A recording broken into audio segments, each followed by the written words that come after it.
முடிமன் ராமசாமி, மஞ்சுளா சொல்றது ரொம்ப நுட்பமா வரேன், நான் சேலம் பண்ணிக்கிறேன், வரேன் நான். அவங்க சொல்றது ரொம்ப நுட்பமான கேள்வி இல்லையா?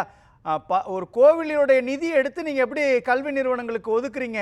அதை இத்தனை நாளாக ஆர்எஸ்எஸ் கேட்டுட்டு வந்த அந்த குரல் தானே அது. அதை சேலத்தில் நின்று கொண்டு எதிர்க்கட்சி தலைவராக எடப்பாடி கே பழனிசாமி பேசுறாரு.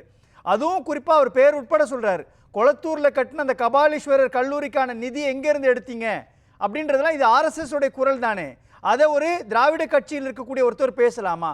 உதய் மின் திட்டத்தை மறைந்த முதலமைச்சர் ஜெயலலிதா கடுமையாக எதிர்த்தாங்க, ஆனா பின்னாடி வந்து அதை ஏத்துக்குச்சு இல்லையா அதிமுக.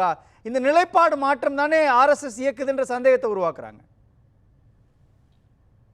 அனைவருக்கும் வணக்கம். அதாவது இதுவரை கொள்கையை பற்றியும் கூட்டணி பற்றியும் மட்டுமே பேசிக் கொண்டிருந்தீர்கள். ஆனால் இப்போது என்னிடத்திலே நிறுத்துகிற போது அந்த ஆர்எஸ்எஸ் இயக்குகிறது என்ற ஒரு இடத்தில் என்னை மையப்புள்ளியில் கொண்டு வந்து நிறுத்தி இருக்கிறீர்கள். இதைத்தான் நான் எதிர்பார்த்தேன். ஏனென்று சொன்னால் ஆர்எஸ்எஸ் அதிமுகவை இயக்குகிறதா? இந்த பிரச்சனை இப்போது வருவதற்கு என்ன காரணம்? நாம் சற்று பின்னோக்கி சிந்தித்து பார்க்க வேண்டும்.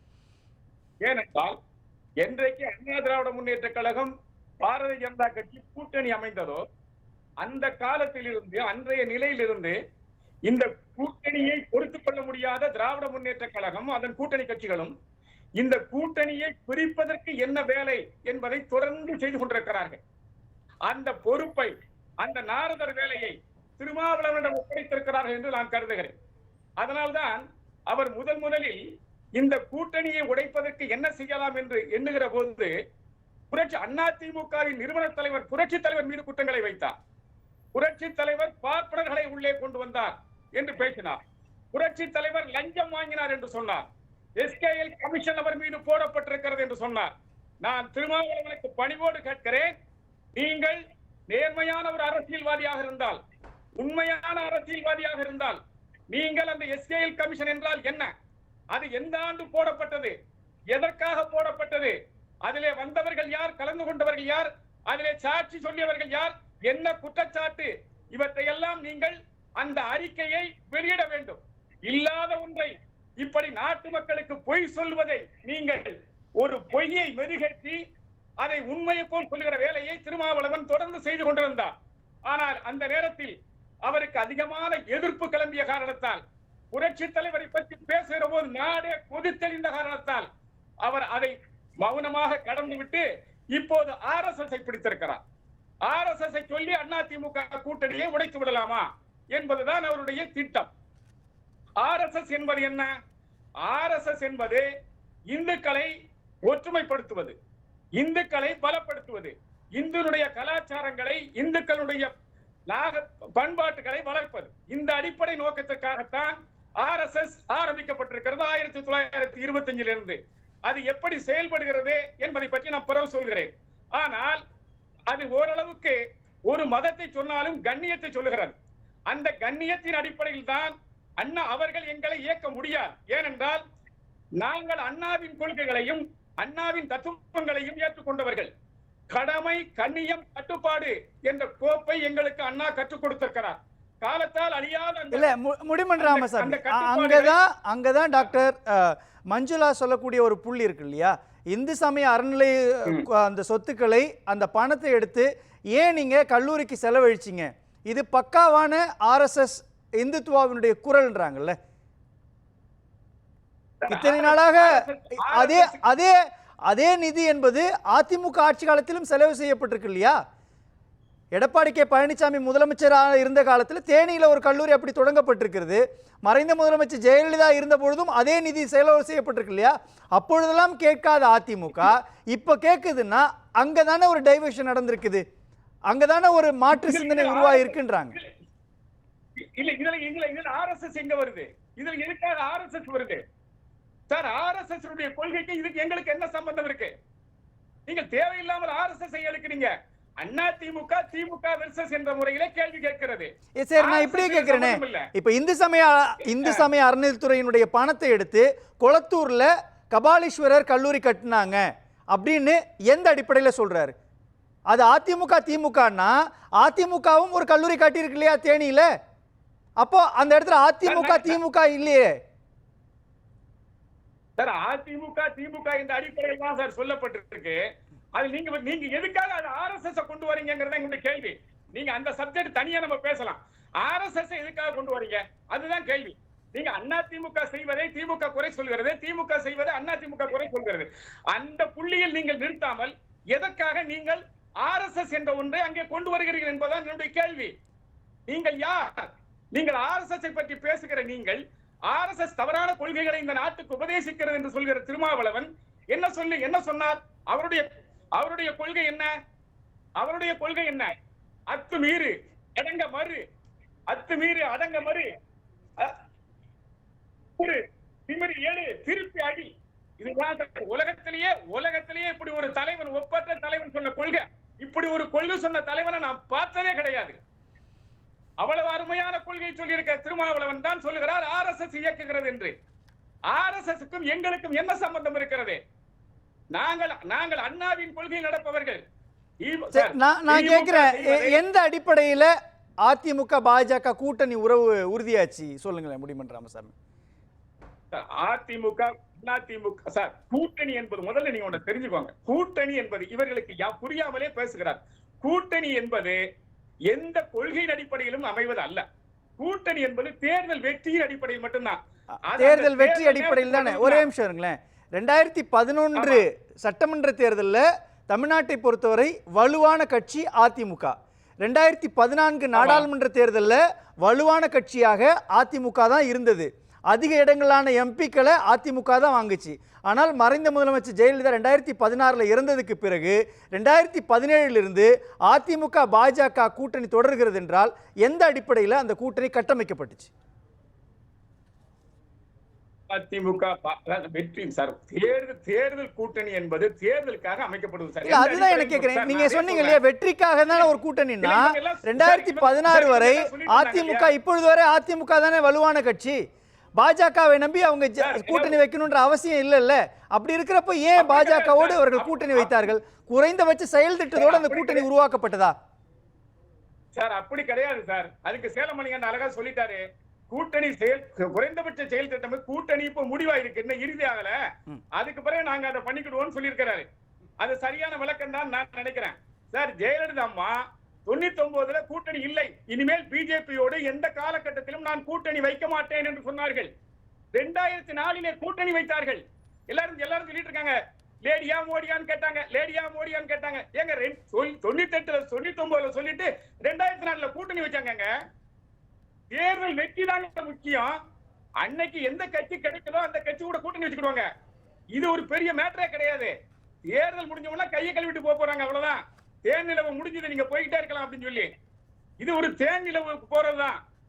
அதை போய் நீங்க கொள்கை வச்சுக்கிட்டு எந்த கொள்கையின் அடிப்படையில கூட்டணி சேர்ந்தாங்க, எந்த கொள்கையை வச்சுக்கிட்டு அவங்க அதை பண்றாங்க, பேசாதீங்க. கொள்கையே எந்த கட்சிக்கும் கிடையாது. எந்த கட்சியும் கொள்கையை மையமாக வைத்து அரசியல். திமுக தானே சொல்றாங்க. திமுக தன்னை சொல்லும் பொழுது சித்தாந்த தெளிவோடு தான் நாங்க ஒரு விஷயத்தை அணுகிறோம். ஆர்எஸ்எஸ்ஓ அல்லது பாஜகவோ எந்த ஒருபொழுதும் தமிழ்நாட்டினுடைய கலாச்சாரத்தை பண்பாட்டை மாற்றி அமைக்க முடியாது. வலுவான மாநில சுயாட்சியை நாங்கள் உறுதிப்படுத்துவோன்றாங்களே, ஏன் அந்த நிலைப்பாட்டை அதிமுக தன்னுடைய மாநில சுயாட்சி விவகாரத்திலேயோ அல்லது மாநில நலன் சார்ந்த சட்டங்கள்லயோ எடுக்க மாட்டேன்றாங்க? இதுதானே திரும்ப அந்த இடத்துல கொஸ்டின் உருவாக்குறது. எந்த இடத்தில் அதிமுக மாநில சுயாட்சியை எந்த இடத்தில் இழந்திருக்காரு அதுதான் முக்கியம். சொல்லுங்க.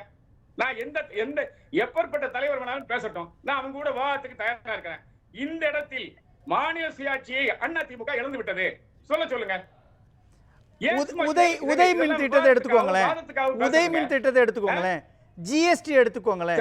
ஜிஎஸ்டி எல்லாம் நேரடியாகவே மாநிலத்தினுடைய உரிமையை பறிக்கிறது, சிறு குறு தொழிலுடைய வளங்களை பறிக்கிறது. அப்படின்றப்போ மாநில சுயாட்சி சார்ந்த விஷயங்கள்ல ஜிஎஸ்டியை ஓபிஎஸ் எதிர்த்தார் இல்லையா அப்பொழுது நிதியமைச்சராக இருந்த பொழுது?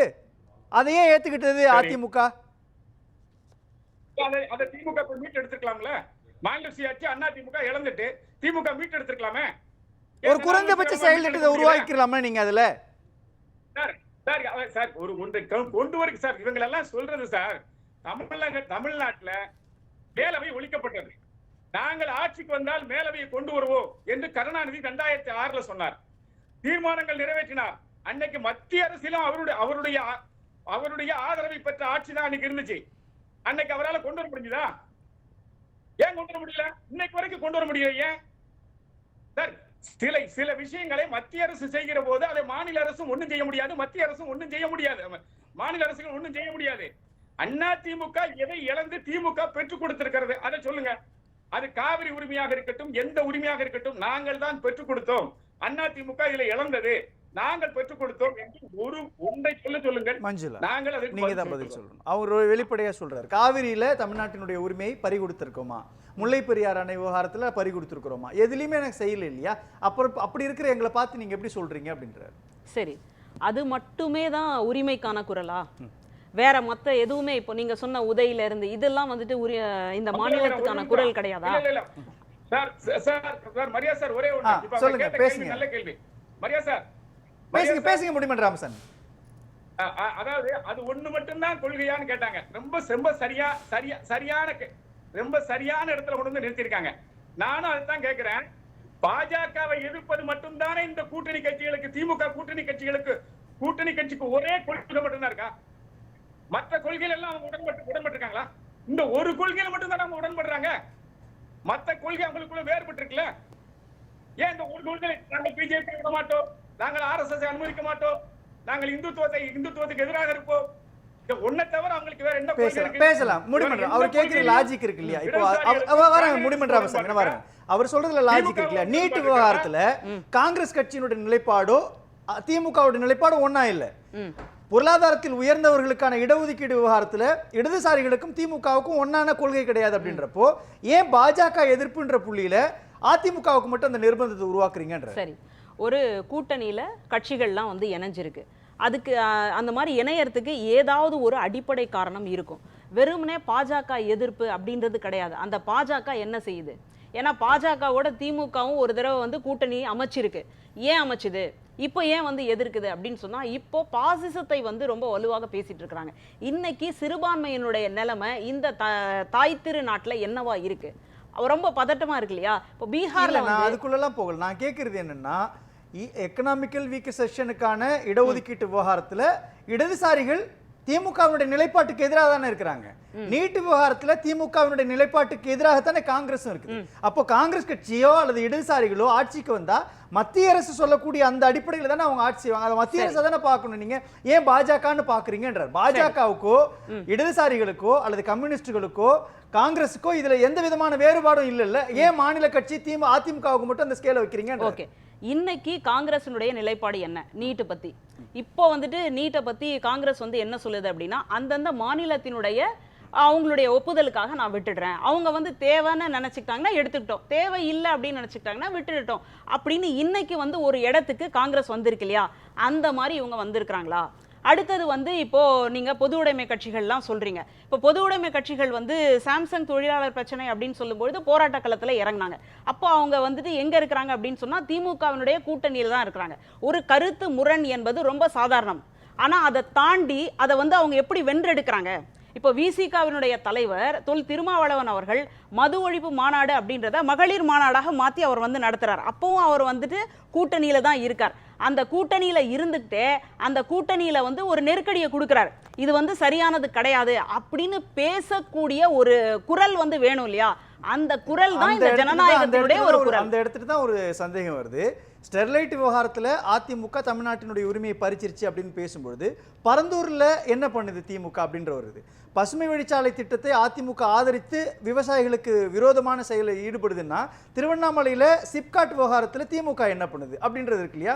அப்ப ரெண்டு பேருடைய நிலைப்பாடும் ஏறக்குறைய ஆட்சி அதிகாரத்துக்கு வந்த பொழுது ஒன்னா இருக்கிறப்போ ஏன் இவர்கள் ஆர்எஸ்எஸ் இயக்க புள்ளியிலேருந்து இருக்கிறாங்க நீங்க அதை பேசுறீங்க? இல்ல, இப்போ நீங்க இதுவே இந்த மாதிரியான செய்திகள் வரும்பொழுது, இந்த மாதிரி வந்து எதிர்ப்பு கிளம்பும் பொழுது திமுகவினுடைய நிலைப்பாடு வேற. அதுவே அதிமுகவினுடைய நிலைப்பாடு என்னவா இருக்கு அப்படின்றதுதான் நம்ம கேள்வி. இப்போ ஒரு வலுவான அதே மாதிரி மக்களினுடைய செல்வாக்கு பெற்ற தலைவர்கள் அதிமுகவில் இருந்த பொழுது எப்படி வந்து நடந்துக்கிட்டாங்க, அவங்களுடைய ஸ்டெப் எப்படி இருந்தது, மூவ் எப்படி இருந்தது அப்படின்றத நம்ம பார்க்கணும். ஆனால் இன்னைக்கு அம்மையார் வந்து மறைந்ததுக்கு அப்புறமா அதிமுகவினுடைய தேர்தல் வெற்றி எப்படியா இருக்கு? எனக்கு புரியுது. அதே தான் திரும்ப நான் கேட்கிறேன். ஸ்டெர்லைட்ல துப்பாக்கிச்சூடு நடத்தப்பட்டது, ஆனால் இன்னைக்கு வரை ஸ்டெர்லைட் மூடப்பட்டிருக்கு.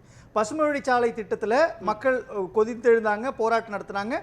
பசுமை வழிச்சாலை திட்டம் நிறுத்தப்பட்டிருக்குது. ஆனால் இன்னமும் பரந்தூர் விமான நிலையத்திற்கான தீர்வு கிடைக்கல. இன்னமும் சிப்காட் விவகாரம், திருவண்ணாமலை சிப்காட் விவகாரத்துல கிடைக்கல. இன்னமும் தூய்மை பணியாளர் விவகாரத்துல தீர்வு கிடைக்கல அப்படின்னும் பொழுது போராடினாலும் அதற்கு தீர்வு கிடைக்கலன்றதானே திமுக ஆட்சியினுடைய நிலையா இருக்குது. இல்ல இப்போ பரந்தூர் விமான நிலையத்தை பொறுத்த வரைக்கும் அது வந்து ஒன்றிய அரசினுடைய கட்டுப்பாட்டுல இருக்கு. ஒன்றிய அரசு வந்து ரொம்ப பெரிய ஒரு அழுத்தத்தை கொடுத்துட்டு இருக்கு. அந்த அழுத்தத்தை அது எப்படி வந்து வெளியில வர முடியும் அப்படின்ற ஒரு இதைத்தான் வந்துட்டு ஒரு ஆலோசனை வழியாக திமுக வந்து பார்த்துட்டு இருக்கு. அதே மாதிரிதான் நீங்க சொன்ன இந்த திருவண்ணாமலை ஆகட்டும், இதெல்லாம் வந்துட்டு அடுத்ததாக தூய்மை பணியாளர்களுக்கு நம்ம வேற எப்படி வந்து செய்ய முடியும் அப்படின்ற ஒரு திசையை நோக்கித்தான் திமுக வந்து நகர்ந்துகிட்டு இருக்கே தவிர பொத்தாம் பொதுவா அப்படியே வந்து கைவிட்ட நிலை, கையறு நிலை அப்படின்னு சொல்றோம் இல்லையா, அந்த மாதிரியான இடத்துல மக்களை கொண்டு போய் நிறுத்தல அப்படின்றத நான் இந்த இடத்துல நினைக்கிறேன். குறுக்கிட்டீங்க. அவங்க ஒரு படித்த ஒரு பேராசிரியை உண்மைக்கு மாறான ஒரு தகவலை சொல்றாங்க. வேங்கை வயல்ல ஏர்போர்ட், கிரீன் ஏர்போர்ட் அமைக்கிறோம் அப்படின்னு சொல்லி அந்த இடத்தை கையகப்படுத்தி அந்த இடத்தை மன்னிக்கலாம் பெரிய கண்டுபிடிச்சாரு. விடுங்க, அப்படியே பெரிய சொற்பிலை கண்டுபிடிச்சார். வேங்கை வயல் தேசிய விடுங்க, அங்க வந்து அந்த இடத்தை கையகப்படுத்தி கொடுத்ததுங்கிறது இந்த திமுக அதுக்கும் மத்திய அரசுக்கும் எந்த சம்பந்தமும் இல்ல. உண்மை ஃபேக்ட் செக்கர் இருந்தாங்கன்னா செக் பண்ணி பார்க்க சொல்லுங்க. நான் சகோதரி கிட்ட ஒண்ணு கேட்கிறேன். சமீபத்துல ஒரு மாசத்துக்கு முன்னாடி வயநாட்டுக்கு சுற்று பயணம் பண்ண ராகுல் காந்தி, நீ எல்லாம் உண்மையான இந்தியர் தானே உச்ச நீதிமன்றத்தால் கேள்வி கேட்கப்பட்ட ராகுல் காந்தி சொன்னாரு, RSSையும் கம்யூனிஸ்டையும் எதிர்த்து காங்கிரஸ் கட்சி போராடி வருகிறது. எங்க பாலக்காட்டுக்கு அந்தாண்ட ஒரு பேச்சு. ஆனா இங்க பாத்தீங்கன்னா ஒரே ஒரு கூட்டணி. நான் ஒண்ணு திட்டவட்டமா சொல்றேன் சார், மரியாதைக்குரிய அம்மா உயிரோட இருந்தா உதய் மின் திட்டத்தை இன்னைக்கு ஏத்திருப்பாங்க. எப்படின்னு கேளுங்க. ஏற்கனவே விடுதலை புலிகள் தமிழ் ஈழத்துல வேற ஒரு கொள்கை வச்சிருந்தவங்க பின்னாடி அந்த கொள்கை எப்படி மாத்திக்கிட்டாங்களோ உதய் மின் திட்டம் தவிர்க்கப்பட முடியாது அப்படின்னு அதை நிச்சயமா ஏத்திருப்பாங்க. உயிரோட இருந்தா நீட்ல இருந்த பிராக்டிகல் டிஃபிகல்டிஸ் அவங்க புரிஞ்சிருப்பாங்க. வேஷம் போட மாட்டாங்க. நான் அதுலதான் கேட்கிறேன். இப்ப இல்ல ஒரே நிமிஷம் சேலம் பண்ணிக்கிறேன். ஏன் நாங்க உதய் மின் திட்டத்தை ஆதரித்தோம் அப்படின்றதுக்கான நிலைப்பாட்டை வெளிப்படையா சொல்லலாம்ல, ஏன் அதை இதுவரை சொல்லல? தங்கமணி பல முறை சொல்லியிருக்காரு, உதய மின் திட்டத்துல பல நல்ல அம்சங்கள் இருக்குது. பொது தடமாகும், எலக்ட்ரிக்கல் லாஸ் குறையும், இதுல பல நல்ல திட்டங்கள் சொன்னாங்கல்ல. புரியுது எனக்கு. உதய மின் திட்டத்துல நல்ல அம்சங்கள் இருக்குன்னு சொல்லி தெரிவிக்கிறாரு அப்பொழுது மின்சாரம் மற்றும் மதுவிலக்கு ஆயத்தீர்வைத்துறை அமைச்சராக இருந்த தங்கமணி. இப்போ ஏன் அதிமுக போராட்டம் நடத்துது? மின்கட்டண உயர்வுக்கு உதய மின் திட்டம் தானே சார் காரணம். இப்ப ஏன் போராட்டம் நடத்துறாங்க? அன்னைக்கு நல்ல திட்டம்னு சான்றடித்த தங்கமணியினுடைய கட்சி இன்றைக்கு போராட்டம் நடத்துதுன்னா என்ன ரீசன்? அதுக்கு மட்டும் பதில் சொல்லுங்களேன். மறுபடியும் ஒரு ராக்கெட் அடிச்சிங்களா? உதய மின் திட்டத்துல ஏற்கனவே எடப்பாடி பழனிசாமி அரசு கையெழுத்து போட்டுருச்சு அப்படின்னு தெரிஞ்சுக்கிட்டோம். நாங்கள் வந்தால் மின்சார கட்டணத்தை ஏற்ற மாட்டோம், குறைப்போம், மாதாந்திர கட்டணம் எடுப்போம் அப்படின்னு பீரா விட்டாங்கல்ல. எதுக்கு இப்படி மக்களை ஏமாத்துறீங்க? இல்ல அதுதான் அப்போ ஏன் ஆதரிச்சீங்க அப்படின்றது. இப்ப தூய்மை பணியாளர் விவகாரத்தை எடுத்துக்கீங்க. தூய்மை பணியாளர் விவகாரத்துல அதிமுகவை கடுமையாக விமர்சிக்கிற அதிமுக அன்னைக்கு முதல்ல நீங்க தானே சார் அறிமுகப்படுத்தினீங்க. தூய்மை பணியாளர்களை ஒப்பந்தத்தை தனியாருக்கு முதல்ல கொடுத்தது அதிமுக தானே. ஏன் அதை அக்செப்ட் பண்ணிக்க மாட்டேன்றீங்க? அதை சொல்லிருக்கணும்ல வெளிப்படையா. முதல்ல நீங்க வந்து கேட்ட இதுக்கு நான் பதில் சொல்லிட்டு அதை நல்லா புரிஞ்சுக்கங்க. உதய மின் திட்டத்துலதான் நாங்க ஏற்கனவே கையெழுத்து போட்டுட்டோம், அதனால இது சாத்தியம் இல்லைன்னு பல முறை தமிழகத்தை ஆண்ட திமுக தெரிஞ்சும் மக்களை ஏமாத்துறதுக்கே பொய் வாக்குறுதி கொடுத்தீங்க அப்படின்னு போராடிச்சு. அதிமுக தூய்மை பணியாளர்கள் கொடுத்தப்ப யாரும் இப்படி எதிர்த்து போராடலையே சார், யாரும் எதிர்த்து போராடல. அதை அவங்க கிட்ட புரிய வச்சு இப்படிதான் நடக்குன்னு சொல்லி பண்ணாங்க. இப்பயே போராட்டம் நடக்குது. சகோதரி திட்டம் கேட்ட ஆகுனா மும்மொழின்னு ரொம்ப உணர்ச்சி பொங்க எப்ப பார்த்தாலும் இந்த மொழி வேஷம் இனவேஷம் எடுத்து போட்டுக்குவாங்கல்ல, அந்த இது பேசுனாங்களே. மரியாதைக்குரிய நம்ம தமிழக முதல்வருடைய மகள் செந்தாமரை அக்கா நடத்துற ஸ்கூல்ல மும்மொழி திட்டம் CBSE இருக்குதா இல்லையா? திமுக அமைச்சர்கள், இன்னாள் அமைச்சர்கள், MLAக்கள் நடத்துற தமிழுக்காக வாழ்ற நீங்க எதுக்கு சார் அந்த CBSE? நன்றி கல்வி நம்ம கருணாநிதி கொண்டாந்தார சிறந்த சமச்சீர் கல்வி, ஸ்டேட் போர்டை வச்சு சமச்சீர் கல்வி கொண்டாடாம வயிற்று பொழுதுக்கு மட்டும் மும்மொழி திட்டமா? நன்றி.